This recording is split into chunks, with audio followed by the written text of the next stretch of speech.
mess under there. Oh my goodness. Okay, right, fine, we're good, we're good, we're good. Sorry about that, guys. I get so paranoid at the moment at my allotment plot that something's been trashed or stolen.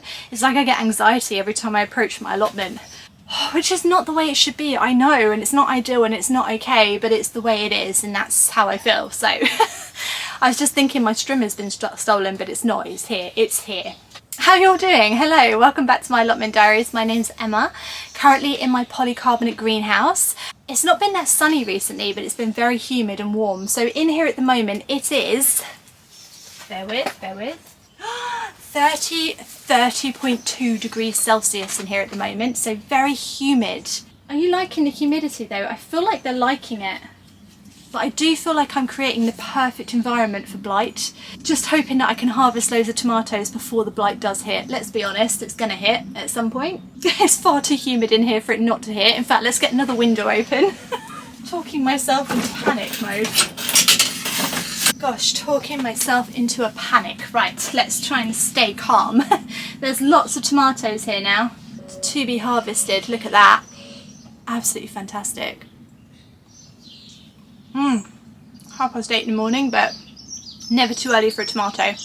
Right, got to the plot today and I looked around and I was like, what a mess. What an absolute mess.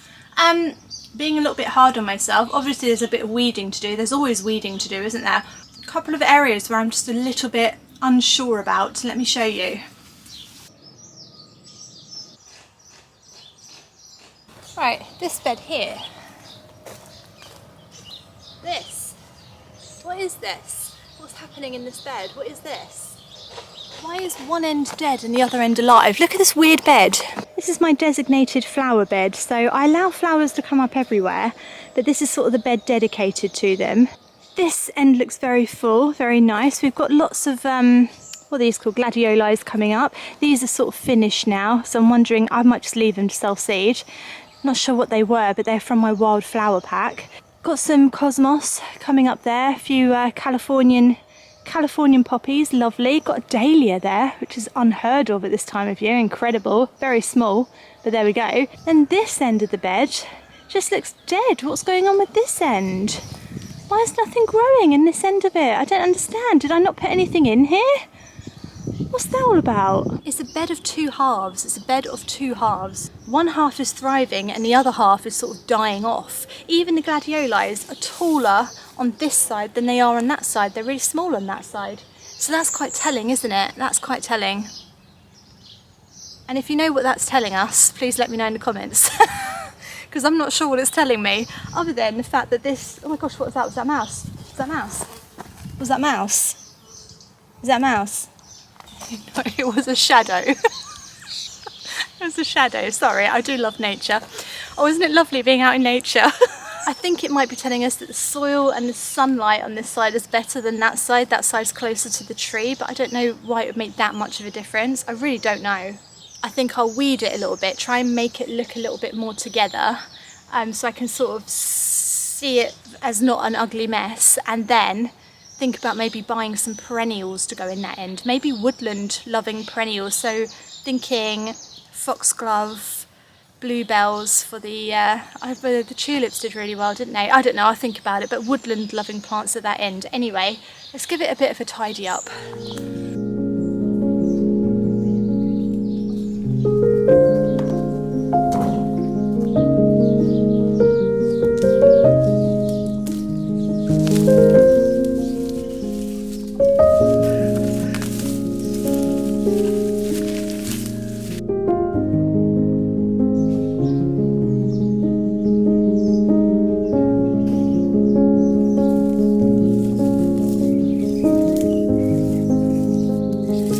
Be thinking, how do I know what to pull up? The answer is I don't. I'm just pulling up things I don't like the look of. Oh, well, not all of it is successful. Oh dear. Oh, and I'm pulling all the bloody bulbs up now. I don't want to do that. Bury that back under. Get back under there, mate. Come on, get back under. The thing is I'm all for beds being a little bit overgrown because it's great for wildlife and stuff, but I found a lot of slugs and snails hiding in here, so this whole bed is just like harbouring criminals. So As much as I like it to be sort of free and overgrown, when it's harbouring criminals on my allotment plot, it's not good and it needs to go. You know, I've got an executive order to clear the criminals out of this bed. That's just the way it has to be, guys. Right, sometime later and it doesn't look any better. If anything, it just looks more prominent that this end is really growing well and this end is dying. It must be something to do with the trees. Maybe the roots of the trees sucking all the energy. I'm not sure. Even the cosmos is struggling. Even the dahlia is struggling. I mean, like I said, look at the size of the gladioli on this side compared to that side up there. Gonna have to rethink this entire flower bed next year, I think. I think I need more perennials in it, and I think I need more woodland loving perennials that are used to having tree roots around and tree shade. That's what I need. Oh, look who's turned up. Look who's turned up. I don't think you're gonna find any today, Einstein. Don't think there's many worms in there.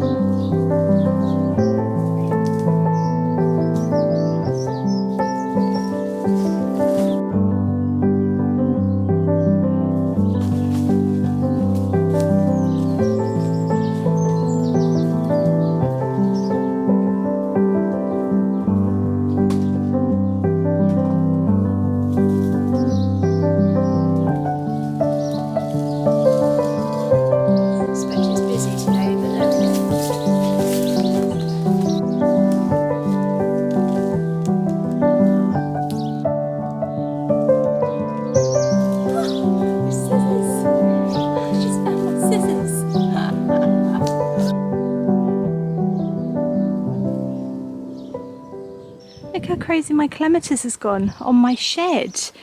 I only brought this last year and it's gone absolutely crazy. If you want a really fast growing clematis, get the purple one. I'm not sure what it's called, but it's purple. I've got so many flower buds on it as well. None of them have opened yet. At home, I've got the same one and they've all flowered already. This one's taking its time, but I'm quite happy with that. It's gone all over the shed, all over the windows. I absolutely love it.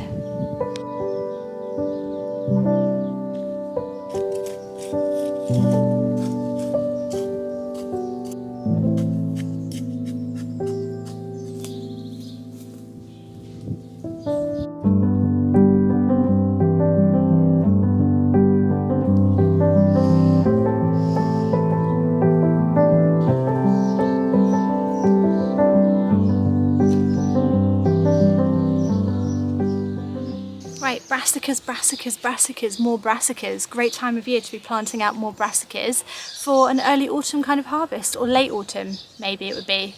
Where are we now? July. Sort of coming into July, so it'll be like, yeah, a late autumn harvest. But brassicas can survive a bit of frost or a bit of cold. Not like a hard frost, but a bit of cold they can survive. Brought these ages ago and I potted them on, but they're not very happy. They don't like being contained, brassicas. They want to be free. They want to be in the wild. They want to spread their wings and grow as big as they can. Can't remember what I bleeding got, can I? And I haven't labelled any of them. Oh, there's a caterpillar in that one. That's not good. You won't be able to see that. But on that little leaf there, there is a teeny tiny little caterpillar, and that is a cabbage white butterfly caterpillar. That's what they do. Those white butterflies that flap around, and they look really beautiful and pretty, they will land on your brassicas, lay caterpillars, and the caterpillars will eat your entire brassica. Is that a squirrel? Oh my gosh, why are the animals doing this to me today? That was scary. Caterpillars will eat your entire batch of brassicas in like 2 days. So you've got to protect them with nets. You've got to check them for any caterpillars, and you've got to get them off basically. So I think I've got broccoli, 2 different types of broccoli, and cauliflower. I think, but it's a bit of a pick and mix bed, isn't it? So, oh, Einstein's turned up because he knows digging will be happening. Okay, cool. What we'll do is we'll lay it out in the bed first. You see there, sort of. Spacing is quite important with brassicas. They do get quite big, but at the same time, it's also sort of not, equally it's not important because they can sort of push each other out the way. So sometimes it's just the more the merrier, you know? That's actually my way of planting now. The more the merrier.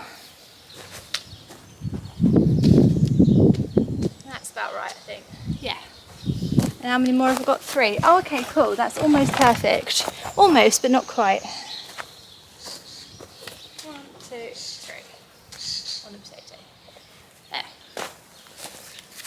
That's actually about right. It's about a foot and a half between each one, which is that's actually the right amount of spacing. This bed didn't really listen to the spacing advice and just whacked it all in, but actually, look, they've all just done fine. Oh, look, cauliflower. Oh. How did I not see that? Oh my goodness, I have to harvest some of this today. That's fantastic. But you can see it's all still grown very, very nicely. So, you know, spacing is important. They do get very, very big, but at the same time, if you whack in too many, it's the more the merrier. And then you just say, well, great, they'll figure it out. They're plants. They know what they're doing, you know, better than we do. I hope.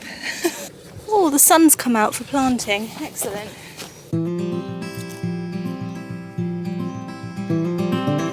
Every single time I dig in this bed, I find more potatoes. I think it's had 2 lots of potatoes in this bed over the years, and I'm still digging them up 2 years later. So, you know, you don't even need to plant them anymore.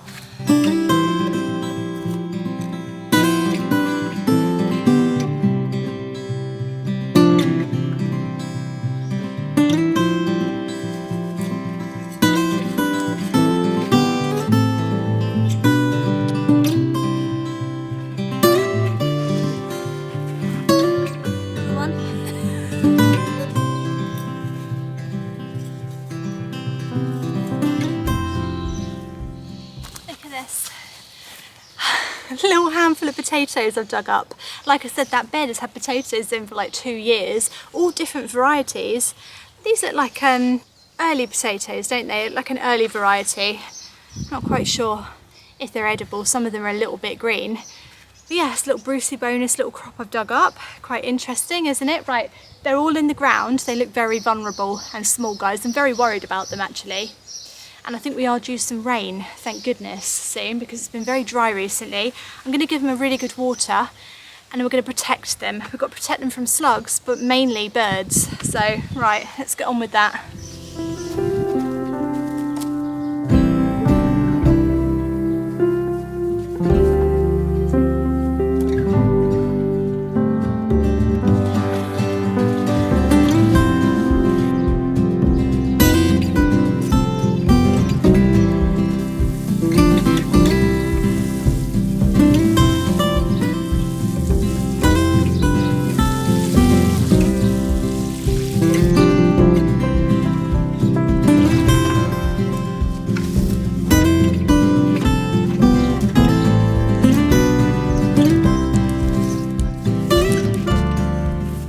This is blue water piping I'm putting over now. A lot of people always ask me this. What is it? What is it? It's blue water piping. Got it in a in B&Q. Got it in B&Q. That is where I got it. Sticking it in a stick. Sticking in a stick. Yeah, sticking in a stick. And then threading it over the top. Like that. And then it stays up, and then I'll net over the top of it. That's it. It's that easy.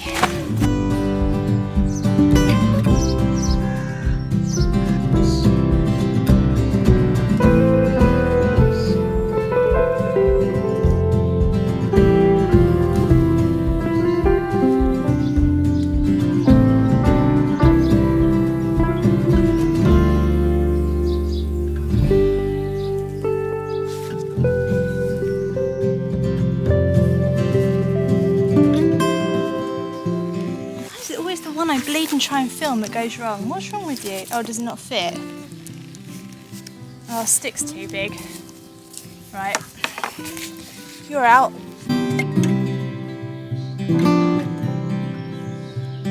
Right. Some netting in here. This is the netting that I used over the pumpkins. I might need both.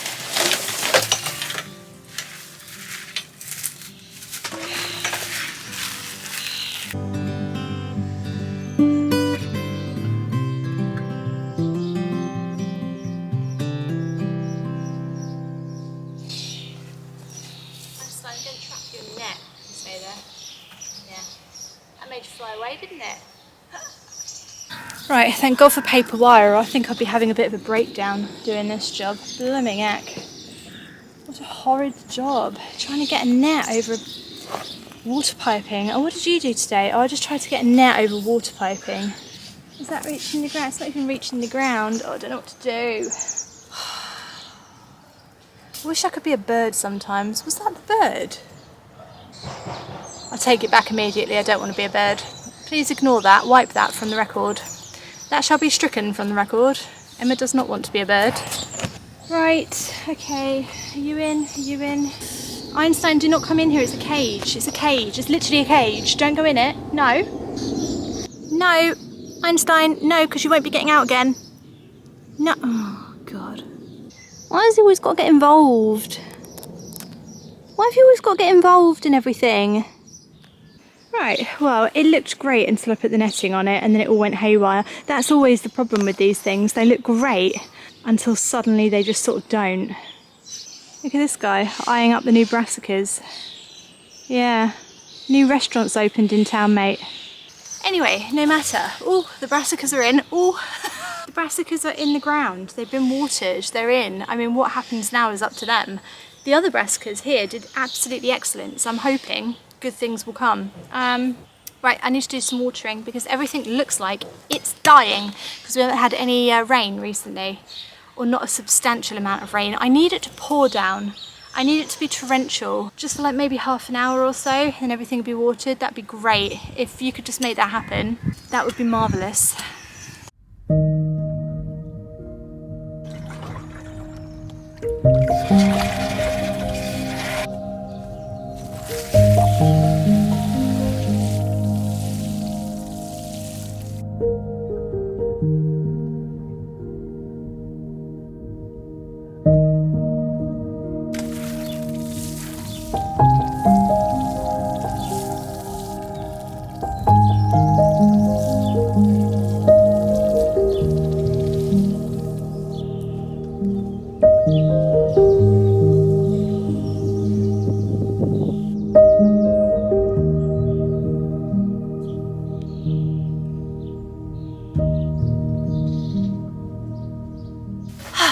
Okay, oh, you're a bit low there.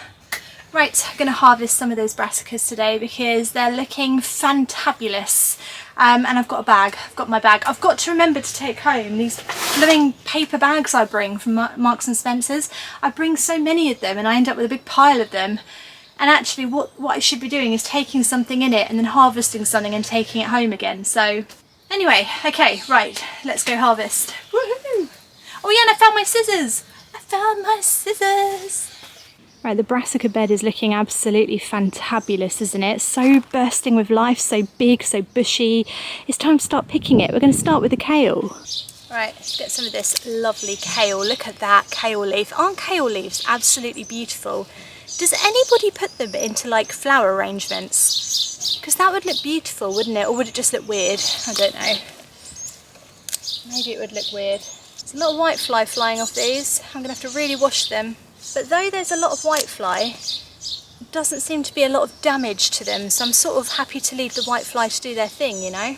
Pests are only really a problem if they're actually damaging the crop. If they're just leaving it alone and just sitting there, just having a chit chat, they're fine. I was going to pull up the whole thing, but I think I might just cut it. I feel like that would be better. Look at that! Wow! Isn't that incredible? Very minimal damage as well, very minimal. I think he just started to go over. I should have picked him maybe 2 days ago. But you know what? Oh, it smells delicious. It smells incredible. Oh, I'm so excited to get him home. That's my hand against it. It's bigger than my hand. I could probably pull off a couple of these leaves and harvest them now. But really what I'm waiting for is that lovely cabbage in the middle. But I reckon I could steal a couple of leaves. I say steal, I'm not stealing anything. They are mine. I'm stealing from the plant. Yeah, I reckon I could take a couple of these leaves just from around. Look at the whitefly. Go away. Go away. Yeah, these would be great to cook up. Just a couple from around the outside. Round the outside, round the outside. Oh my god, the whitefly, it's like it's snowing. Look at that. It's like it's snowing. It's snowing whitefly. Oh my god. Go away. There we go, my little brassica harvest, some kale, couple of Savoy cabbage, giant leaves, and of course my first cauliflower. Lovely. Right, well, I'll be getting all this home. Hope you've enjoyed my vlog today. I'm going to be back again on Wednesday with another allotment diary installment, that's what I mean. I'm not going to be installing anything in your house though. Let me just start this again. Thank you so much for watching. I'm going to be back again on Wednesday, so join me then for more allotment adventures. See you then. Thank you so much for watching. Bye.